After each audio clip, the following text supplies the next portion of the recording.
They quoted me about $5,000 to fix it. I said, Dad, I don't know what to do. Can you help me out? And he told me to do, all right, turn it on, turn it off. He said, all right, I know what to do. He came up with a Channellock screwdriver and some capacitor, I would say, in a plastic bag.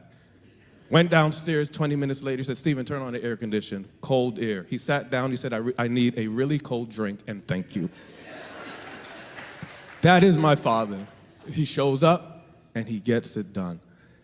And as Marley said, and we also echo to each and every one of you sitting here in these pews, thank you for your presence.